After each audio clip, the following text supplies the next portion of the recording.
good afternoon, but especially good evening. Now I say this because today's video is all about sleep, which should explain why I look like this. So grab your pajamas, the comfiest of socks, and let's talk about sleep. That's appropriate.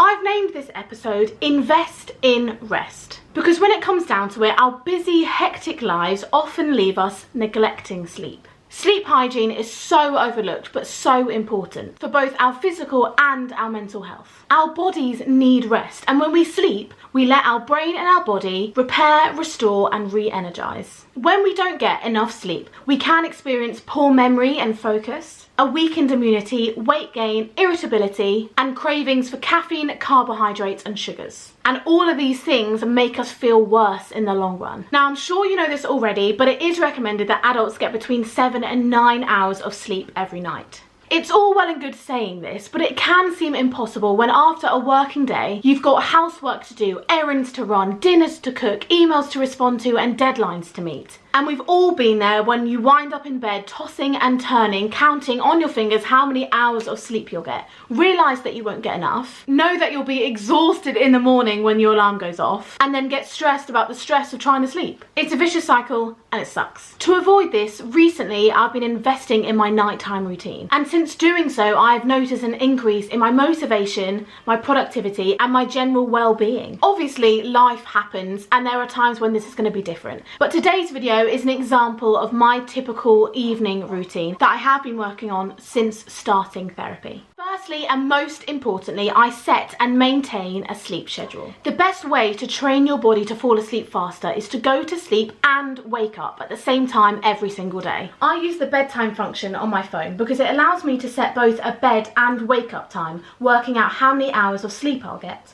I can also create a reminder to give me a notification 30 minutes before I should get to bed. It's a really good way of prompting me when to start winding down. Then I run a bubble bath. We fall asleep quicker when our body temperature is cool, which is often why we find our arms or legs sticking out of the covers in the middle of the night.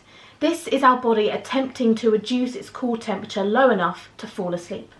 Apparently, after a warm bath, our dilated blood vessels quickly radiate our inner heat, which makes our core body temperature plummet. Hot baths before bed help us fall asleep quicker, but can also increase the quality of our sleep too. After my bath, I then make a herbal tea, and this is something that I do every night.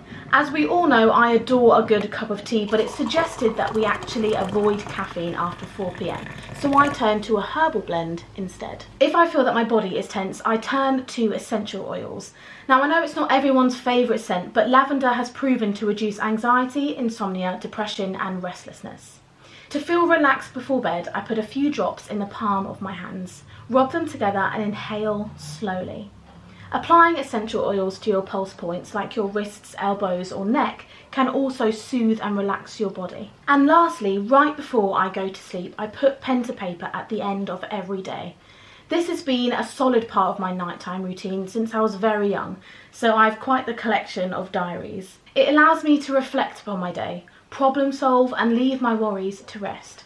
Some days I write pages, some days it's just a sentence, but I definitely notice a difference when I do, because I don't carry around my thoughts, so what I'm left with is a quiet mind when I go to sleep. So I hope that this has inspired you to review what your evening looks like and create or sustain habits that help you get a good night's rest. We aren't robots after all, and sometimes we have unhealthily high expectations of our productivity levels with long to-do lists which stress us out. Start by setting realistic goals for each day so you don't find yourself burning the candle at both ends, because when you invest in rest, you will reap the rewards. Thank you so much for tuning in. Keep being wonderful and have only the sweetest of dreams. I'm going to bed now. God bless.